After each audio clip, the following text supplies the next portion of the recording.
welcome to Scout Israel. Today we are at a place called Mitz Petel, which is an urban nature reserve in the south of Jerusalem, and today, as you can see, the lupines have come out.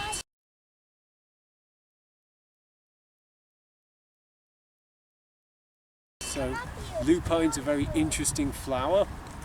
They're known as lupine in English, based off their Latin name Lupinus. We're not actually sure why this is. Not entirely sure why they're called lupines. Lupine means wolf in Latin, lupinus means wolf in Latin. There's a suggestion that on regular soil they tend to eat up the soil a lot, so they're kind of ravenous, that's why they're called wolf. They are a European flower, they're also a Mediterranean flower, and they've been here for quite some time. They're mentioned in an ancient document since the Byzantine period, since more than 1,500 years ago. This document is called the Babylonian Talmud. In the Babylonian Talmud they're actually described because they are also edible, meaning the seeds, not the leaves or the flowers. You can see even in stores today jars of pickled lupine seeds known as turmasim. It's called in Hebrew turmasim. And even poor people used to go around, even today you can see people going around and gathering the seeds of the lupine flower to pickle as a cheap forageable food.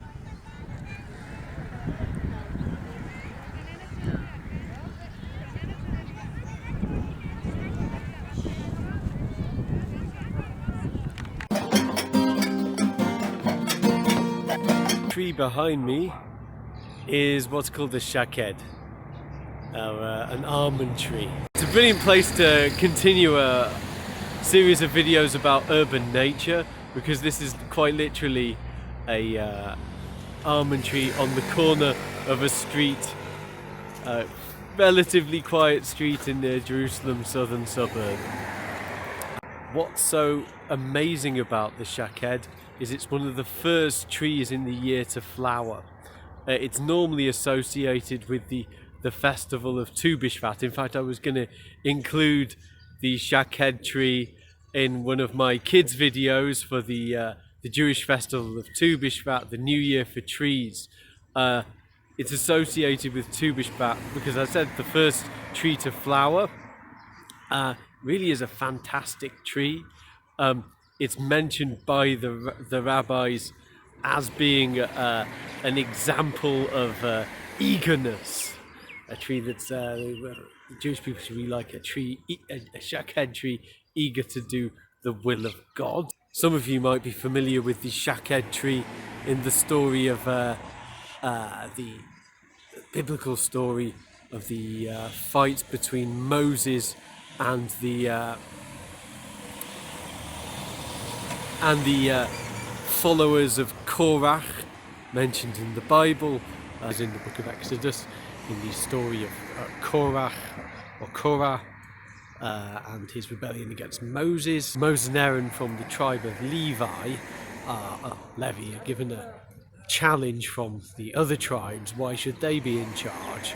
And so a special mystical test is set where all the tribes take a staff and plant it in the ground, and Aaron, who's head of the tribe of Levi, takes his staff and plants that in the ground, and the first staff to sprout leaves will clearly be the leaders. And so Aaron's staff sprouts not just leaves but almond flowers, and part of the reason there is that the almond is the first tree to flower, showing its eagerness to follow the will of God.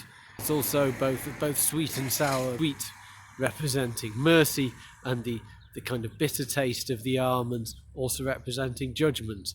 Like a ruler should both be have mercy and judgment. Actually, that's my little take on it there. People normally mistakenly call this a shkediya. No, it's not. The shkediya is a grove of almond trees.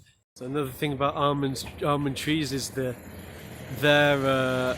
wild almonds actually contain a compound which is the basis for cyanide. So wild almonds, if you're on a hike you see wild almonds, probably don't eat them, you give yourself a nasty stomach ache. But cultivated almonds should be fine. Though having actually done that and eaten a wild almond, you won't really feel any ill effects. You have to eat quite a few to get cyanide poisoning. The thing we notice about the almond has a beautiful white flower, and it's really the first to sprout. If you come to Israel around Tu B'Shvat time, you will see all the almond trees sprouting. I am intending, hopefully next year, because I missed it a little bit, to do a video for kids focused on Tu B'Shvat.